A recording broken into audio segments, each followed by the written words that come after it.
เคสบายดีน้องๆและเพื่อนๆทุกคนมื้อนี้เราจะมาเรียนต่อ EP ที่3เกี่ยวกับเบิ่มสนทนาภาษาจีนขั้นพื้นฐานเนาะโอเคเรามาเรียนบทที่1กันเลยบทที่1ตีเคแปลว่าบทที่1นีห่าวแปลว่าสบายดีนีห่าวสบายดีเรามาเบิ่งบทสนทนาที่1นำกันเลยเนาะบทสนทนาที่1课文一บทสนทนาที่1อยู่ในนี้จะมีโป้เฉากับหมาเคโอเคเรามาเบิ่งนำกันโป้เฉาเราว่าหมาเค你好หมาเค你好แปลว่าสบายดีมากสบายดีมากอาจจะใส่เป็นชื่อเด้อตัวนี้ต่อมาหมาเคจะตอบว่า你好波桥你好波桥สบายดีบัวแก้ว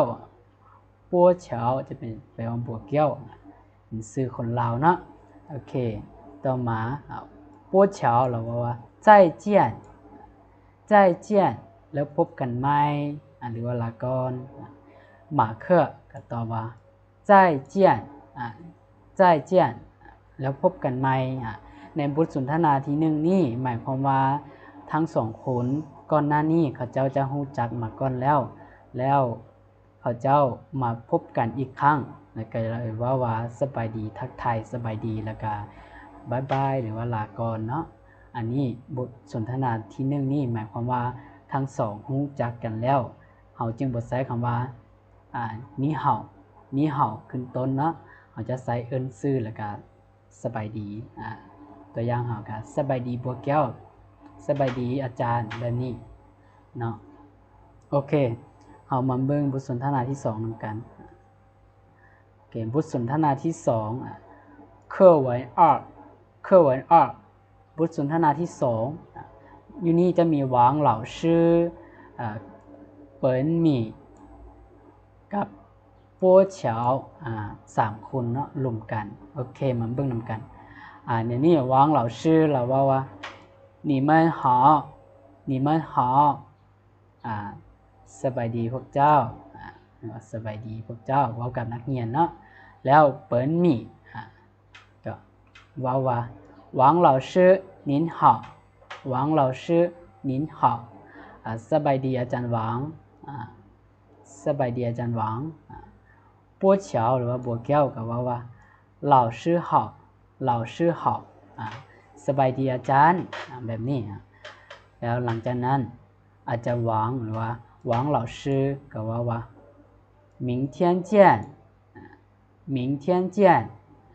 แล้วพบกันใหม่มื้ออื่นหลังจากนั้นเปิ้นหมี่หรือว่าบุญหมี่ก็ว่า明天见ปัวเฉาก็ว่า明天见คือกันเนาะแล้วพบกันใหม่มื้ออื่นคือกันในก็คือบทสนทนาตัวนี้จะมีอาจารย์และก็นักเรียนรวมกันเนาะแต่จะทักทายง่ายๆหมายความว่า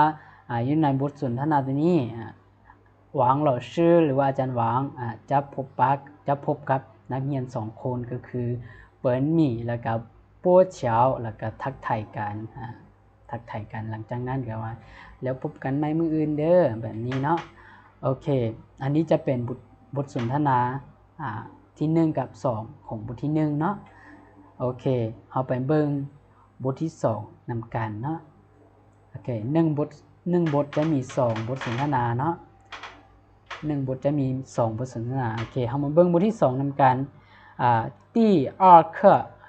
บทที่2你好吗บทที่2เจ้าสบายดีบ่โอเคเฮามาเบิ่งบทสนทนานำกันอยู่ในบทสนทนาที่1ของบทที่2นี่课文一จะมีปัวเฉาหรือว่าบัวแก้วกับเปิ้นหมี่ที่แปลว่าบุญหมี่เนาะโอเคเฮามาเรียนนำกันอยู่ในนี้ปัวเฉาเราจะว่าเปิ้นหมี่你好吗บุญมีเจ้าสบายดีบ่หลังจากนั้นเปิ้นมีหรือว่าบุญมีก็ว่า我很好ค่อยสบายดี我很好จากนั้นป้วเฉาก็ถามอีกว่าหมากเคอเห่ามาหมากเคอเห่ามามากสบายดีบ่หรือว่ามากแล้วสบายดีบ่หลังจากนั้นเปิ้นมีก็ตอบว่า他也很好他也很好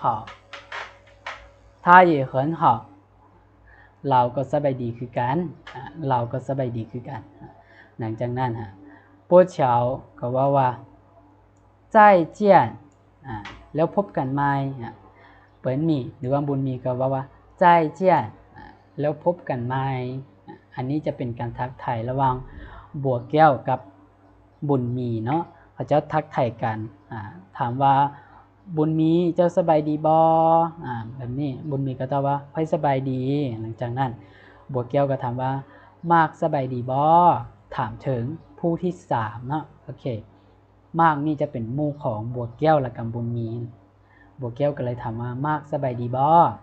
บุญมีก็ตอบว่าเราก็สบายดีคือกันหลังจากนั้นก็ว่าแล้วพบกันใหม่แล้วพบกันใหม่แบบนี้โอเคเรามาเบิ่งบทสนทนาที่2หรือว่า课文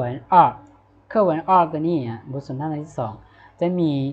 ป้วเฉาบัวแก้วคือเก้าแล้วก็หวางเหล่าชื่ออาจารย์หวางโอเคจะมี2คนรวมกันเนาะโอเคเรามาเบิ่งนำกันอย่างนี้ป้วเฉาเราจะว่าหรือว่าเราได้พบกับอาจารย์หวางเราว่าหวางเหล่าชื่อนินหาหวางเหล่าชื่อนินหาสบายดีอาจารย์หวางหลังจากนั้นอาจารย์หวางก็ตอบว่า你好波桥你爸爸妈妈好吗你好波桥你爸爸妈妈好吗สบายดีบัวแก้วพ่อแม่เจ้าสบายดีบ่อย่างนี้ป้าป่ากับม่าหมานี่ตัวทางหลังนี่เขาจะบ่ใส่เสียงวันนั้นอยู่เด้อแต่ว่าอยู่ในนี้พิมพ์ผิดซื่อเด้อโอเคหลังจากนั้นป้วเฉาหรือว่าบัวแก้วก็ตอบว่า他们都很好谢谢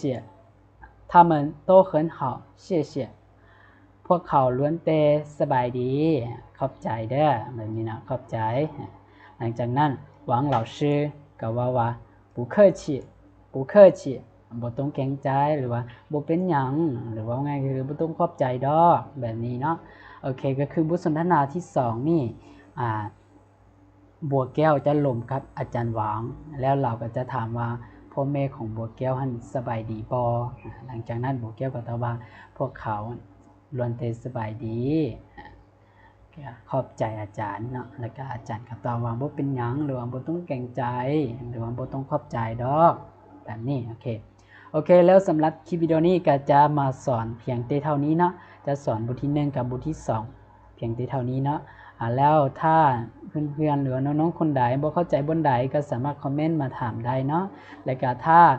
อยากเรียนรู้เกี่ยวกับหยังก็สามารถคอมเมนต์มาบอกได้แล้วจะมาเฮ็ดคลิปสอนให้ทุกคนได้เรียนรู้นำกันเนาะแล้วสำหรับคลิปวิดีโอนี้ก็จะสิ้นสุดลงเพียงเท่านี้แล้วพวกเราจึงพบกันใหม่ในคลิปวิดีโอต่อไปเนาะโอเค大家再见